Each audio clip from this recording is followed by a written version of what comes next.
মুজিববাদের দালাল মুস্তফা সরোয়ার ফারুকী হয়ে গেছে উপদেষ্টা। এরা কে বানাইলো উপদেষ্টা?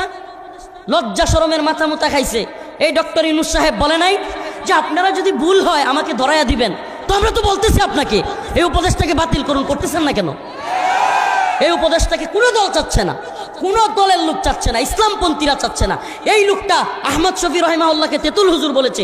এই ফারুকী, এই ভণ্ড, এই বদমাশ শাপলা চত্বরে আমাদের ভাইদেরকে গুলি করে মারছে। এই বদমাশ ফেসবুকে স্ট্যাটাস দিছে শাপলা জঞ্জাল মুক্ত। এই বদমাশ ট্রান্সজেন্ডারের পক্ষে, সমকামিতার পক্ষে, নাউজুবিল্লাহ। নিজে একটা এত সুন্দরী বউ পায়াও পুরুষের সাথে আকাম কুকাম করার পক্ষে।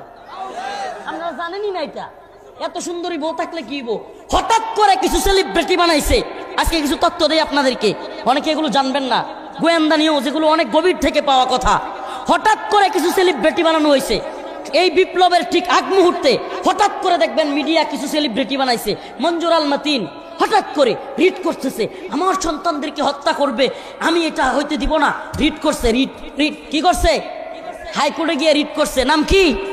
অ্যাডভোকেট মঞ্জুর আল মতিন। হঠাৎ করে সেলিব্রিটি, হায় রে, সব মিডিয়া খালি হেরে দেখায়। বুঝবেন হাসিনা পতনের পর তারে দিয়ে আমেরিকার কোন এজেন্ডা আছে? ইন্ডিয়ান কোন এজেন্ডা আছে? ইসলাম বিরোধী তৎপরতাকারীরা যখন দেখবে কিরে হাসিনা তো চলেই যাবে, আমাদের পুতুলটা সাজানো গুছানো ছিল, তাইলে এ চলে গেলে আরেকটা ব্যাকআপ লাগবে না? প্ল্যান এ থাকলে প্ল্যান বিও তো থাকবে। তা প্ল্যান বি কি? কিছু এমন লোক প্রোডাক্ট তৈরি করো যে প্রোডাক্টগুলো হাসিনার বিরুদ্ধে কথা বলবে।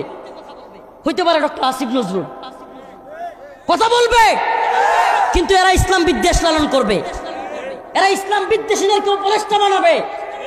এরা মনে করছে আমরা মনে হয় বানের স্রোতে ভাসিয়ে আইছি, এরা মনে করছে আমরা মনে হয় ভাসিয়ে আসছি এই দেশে। এই দেশটা আপনাদের বাপ দাদার শুধু একার না। আমরা হাসিনাকে সহ্য করি নাই। এই সমস্ত উপদেষ্টা নেওয়া শুরু করলে যেইভাবে জনগণের অনাস্থা শুরু হয়েছে, এক ফারুকীরে নিয়া বাতিল যদি না করেন অচিরে আপনাদের বিরুদ্ধে ডাক আসবে। ছাত্রদের সাথে আমরা ঐক্যবদ্ধ হয়ে আপনাদের বিরুদ্ধে দাঁড়াবো ইনশাআল্লাহ। এই দেশে কোনো ইসলাম বিদ্বেষী তৎপরতা চলতে দেওয়া হবে না। কোন ধরনের মুস্তফা সরোয়ার ফারুকী, এই বশিরউদ্দিন হলো আওয়ামী লীগের হাসিনার দালাল, এই ব্যবসায়ী নামের দালালদেরকে উপদেষ্টা বানানো এটা আমরা বরদাস্ত করব না। একেবারে সুস্পষ্ট কথা। আপনাদেরকে বলছেন ভুল ধরায় দিতে, আমরা ভুল ধরাইছি। যদি আপনারা না শুনেন তাইলে মনে করিয়েন না যে আমরা চুপ থাকবো। আমরা চুপ থাকার লোক নই। হাসিনা কারাগারে নিয়েছে, রিমান্ডে নিয়েছে, আপনারাও নিবেন, পুরাই কেয়ার করে টাইম না এগুলো। মনে রাখবেন এগুলো পরোয়া করে আমরা চলি না। আমাদেরকে অবশ্যই অবশ্যই এদেশে ইসলামের বিরুদ্ধে অবস্থান নিবেন না, ইসলাম বিরোধী কোনো লোককে ক্ষমতায় আনবেন না, এই কথা আমাদেরকে দিতে হবে। না দিলে আপনাদের বিরুদ্ধে আমরা দাঁড়াবো। কথা একবারে পরিষ্কার, কথা কোনো ঘুরায় পেঁচায় কোনো কথা নাই। যারাই আওয়ামী লীগের এত বড় জুলুম যারা করেছে, এদেশে কোন খারাপ কাজ আওয়ামী লীগ করে না আমাকে বলেন? এই বউয়ের স্ত্রীকে স্বামীর সামনে ধর্ষণ করেছে এমসি কলেজে সিলেটে, কারা করছে? আওয়ামী লীগ। ছোট্ট ছোট্ট ছাত্রদেরকে গুলি করে মেরেছে, অসংখ্য ছাত্রদেরকে মাদ্রাসা স্কুলের, কারা মেরেছে আমাকে বলেন? 100 আমাদের বোনকে ধর্ষণ করে জাহাঙ্গীরনগর বিশ্ববিদ্যালয়ে, তারপরে মিষ্টি বিতরণ করেছে এই মানিক। এই কোন দলের লোক ছিল আমাকে বলেন? আবরার ফাহাদকে ভারতের বিরুদ্ধে কথা বলার কারণে আমার ভাই আবরার ফাহাদকে পিটায় কারা হত্যা করেছে? এত কিছু করেছে। অসংখ্য ছাত্র আলেমকে শাপলা চত্বরে গুলি করে কারা মেরেছিল আমাকে বলেন? আল্লামা দিলওয়ার হোসেন সাঈদী রাহিমাহুল্লাহকে হত্যা করে কারাগার থেকে জগৎ বিখ্যাত আলেমকে কারা বের করেছিল মৃত্যুবরণ? আমাকে বলেন। এই যে এত মার, এত আক্রমণ, এত কিছুর পরে এখনো কিছু নেতা দেখি এই দল ওই দল, এরা আওয়ামী লীগকে নিষিদ্ধ করা যাবে না, এই করা যাবে না, সেই করা যাবে না। এত উদারতা, এই উদারতা আওয়ামী প্রীতি, এগুলো বাংলার জনগণ পছন্দ করবে না। আর আমি আগেও বলেছি, এখনো বলতেছি, বাংলার জনগণ সবকিছু সহ্য করবে, কিন্তু আওয়ামী প্রীতি এবং ভারত প্রীতি এটা সহ্য করবে না। এই দেশটাকে সবচাইতে বেশি ক্ষতিগ্রস্ত করেছে এই ভারত, এই দেশটাকে সবচাইতে বেশি পঙ্গু করে দিয়েছে এই ভারত। আমরা কি করলাম না? আমরা কি করলাম না বলেন? ট্রানজিট দিয়েছি, দিছি কি দেই নাই? ট্রানজিট দিছে, মোংলা বন্দর দিছে, আমরুপালি আমও দিছে, ইলিশ দিল, সব দিল। দিন শেষে আমরা কি পাইলাম? কাঁটাতারের বেড়ায় আমাদের লাশ। যদি আপনার কষ্ট লাগে যে হুজুর এসব কথা বলেন, আমি বলি রাষ্ট্র, রাজনীতি, দেশের পরিস্থিতি, এটাই যদি আলেমরা না বলে, বলবে কি জাহেলরা? বলবে কি জাহেলরা? আমাদের ভারত সীমান্তে যেইভাবে আমাদের মুসলিমদেরকে হত্যা করা হয়েছে, এরপরেও ভারত আমাদের কিভাবে বন্ধু হইতে পারে? ভারত আমাদের বন্ধু না শত্রু? ভারত শত্রু, এটা যায় জাতি বুঝবে না, এই জাতি জীবন বর মার খাবে। আপনি কি মনে করছেন হাসিনা গেছে গা, ভারতীয় আধিপত্যবাদ শেষ? ভারত আরেকটা গোষ্ঠীকে সূক্ষ্ম কৌশলে এই উপদেষ্টা কমিটিতে ঢুকাই দিছে তাদের দালালির জন্য। এদেশে এরা দালালি করতেছে। আপনি দেখেন না, আওয়ামী লীগ থাকতেও তো সেনাবাহিনীর উপর ইসকন এভাবে হামলা করতে পারে নাই। করছে কি করে নাই? চট্টগ্রামে সেনাবাহিনীর উপর কল্পনা করা যায়? আমাদের দেশের সেনাবাহিনীকে ওরা মেরে ফেলতেছে, আহত করতেছে, পুলিশকে আহত করতেছে। এটা কোত্থেকে এত সাহস পেয়েছে? এই সাহস পেয়েছে এজন্য যে কিছু কিছু নেতা আওয়ামী প্রীতি এবং ভারত প্রীতি দেখাচ্ছে, আমরা তাদেরকে সাবধান করে দিতে চাই। এজন্য বলতেছি, আখেরি কথা, পয়গাম খুব বেশি লম্বা আলোচনা করবার সুযোগ নাই। আমার কথা পয়গাম একেবারে ক্লিয়ার, কোরআনের দিকে ফিরে আসতে হবে। কোন দিকে? ওয়ালাউ আন্না আহলাল কুরা আমানু ওয়াত্তাকাউ লাফাতাহনা আলাইহিম বারাকাতিম মিনাস সামাই ওয়াল আরদ।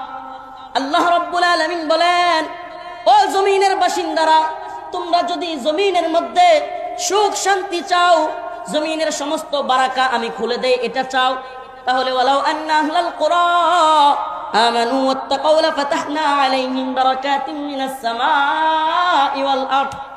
ঈমান আনয়ন করো এবং তাকওয়া অবলম্বন করো, আমি আল্লাহ আলাইহিম বারাকাতিম মিনাস সামাই ওয়াল আরদ, আসমান এবং জমিনের সমস্ত বারাকাগুলো খুলে দেব। আসমান এবং জমিনের সমস্ত বারাকা আল্লাহ খুলে দিবে আমরা কোরআনের পথে, ঈমানের পথে, তাকওয়ার পথে আসলে। কোন পথে? কোন পথে? এসো সেই পথে, যে পথে মুক্তি, যে পথে শান্তি, যে পথে কামিয়াবি, যে পথে সফলতা, যে পথে ইনসাফ, যে পথে ন্যায়, সেটাই একমাত্র কোরআনের পথ। সমাধান চাও যদি জীবনে মরণে, খুঁজে নাও ফিরে যাও চোখ রাখো কোরআনে। সমাধান চাও, সমাধান হবে না রে ভাই, বিশ্বাস করেন।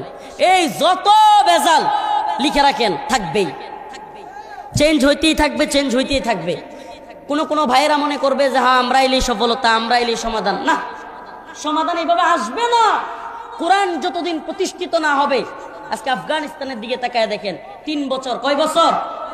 3 বছর। আমরা তো অনেক চেতনার সবক শুনলাম, মুক্তিযুদ্ধের চেতনা, বাঙালি চেতনা, অমুক চেতনা, তমুক চেতনা। এই 50-52 বছরে আমাদের চেতনার সবক দিতে দিতে এখন আমাদের দ্রব্যমূল্যের ঊর্ধ্বগতি, এই আমাদের গার্মেন্টস সোয়েটার ফ্যাক্টরিতে বেতন দিতে পারে না, সব কিছু অচল অবস্থা, শিক্ষা ব্যবস্থা ধ্বংস, অর্থনীতি ধ্বংস, সবকিছু ধ্বংস। এত চেতনার ট্যাবলেট কই খাওয়াইলেন? এত চেতনার ট্যাবলেট গিলায় কি হইল? অথচ 3 বছর আফগানিস্তানের ক্ষমতা নিছে। পারলে ইউটিউবে কিংবা এই ক্রম ব্রাউজারগুলোতে চার্জ দিয়া দেখেন, গোটা পৃথিবীর সবচাইতে পাওয়ারফুল মুদ্রার নাম হলো আফগানি মুদ্রা। 3 বছরে, কয় বছরে?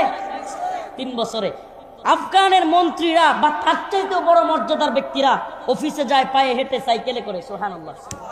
জবাবদিহিতা আছে রে ভাই, কোনো দুর্নীতি নাই, দুর্নীতির সুযোগই নাই, চুরির কোনো সুযোগই নাই, চুরি বাটপারি টাইম নাই। আস-সারিকু ওয়াস-সারিকাতু ফাকতাউ আইদিয়াহুমা। এই রাস্তাঘাটের কালভার্ট, ব্রিজ, তারপরে স্কুল মাদ্রাসার এগুলোর বাথরুমের কমোড পর্যন্ত নেতারা খায়লা। এই খাওয়া খাওয়াই চলতো না, একেবারে সাইজ হয়ে যাবে কোরআনের শাসন থাকলে। তাইলে কোরআন চাইবো, আমরা কি চাইবো? আজকের আলোচনার বিষয় একটা, সমাধান কোন পথে? সমাধান কোন পথে? সমাধান চাও যদি জীবনে মরণে, খুঁজে নাও ফিরে যাও চোখ রাখো কোরআনে। সমাধান, সমাধান চাও যদি জীবনে মরণে, খুঁজে নাও ফিরে যাও চোখ রাখো কোরআনে।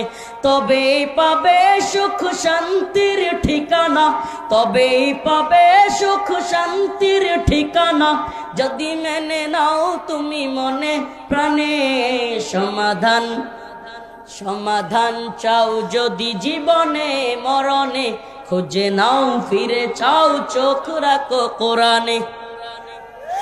ঘরে বলো কিবা রাস্তে বলো, ঘরে বলো কিবা রাস্তে বলো, অশান্তি দূর করে শান্তি আনে।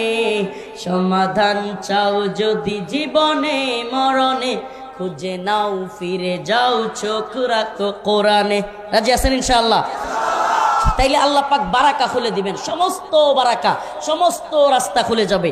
একমাত্র কোরআনের রাজত্ব কায়েম হলে, ইসলামের রাজত্ব কায়েম হলে, শরিয়া কায়েম হলে, শরিয়া প্রতিষ্ঠিত হলে। আমরা এখন শরিয়া চাই না, শরিয়াকে ভয় পায়। আমি তো বলি বাবা, আপনি কেন শরিয়াকে ভয় পান? আপনি কি মুমিন না?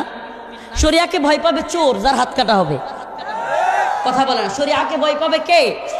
শরিয়াকে ভয় পাবে বাটপার, শরিয়াকে ভয় পাবে সুদখোর, শরিয়াকে ভয় পাবে ঘুষখোর, শরিয়াকে ভয় পাবে জিনাখোর। ঠিক ঠিক না? মুমিন শরিয়াকে কিভাবে ভয় পায়? মুমিনের সফলতার জায়গা একমাত্র, ওরে ভাই, এই তন্ত্র মন্ত্রের ধ্বজা দাঁড়িয়ে বাতাস নেয়া, এই বাতাসের মধ্যে ভেজাল, আর কোরআনের শাসনের অধীনে বাতাস নেয়া, এই বাতাস আপনার অন্তরকে প্রশান্ত করবে। তাহলে শরিয়া চাইবো তো ইনশাআল্লাহ? আমরা কি চাইবো? এই রাস্তা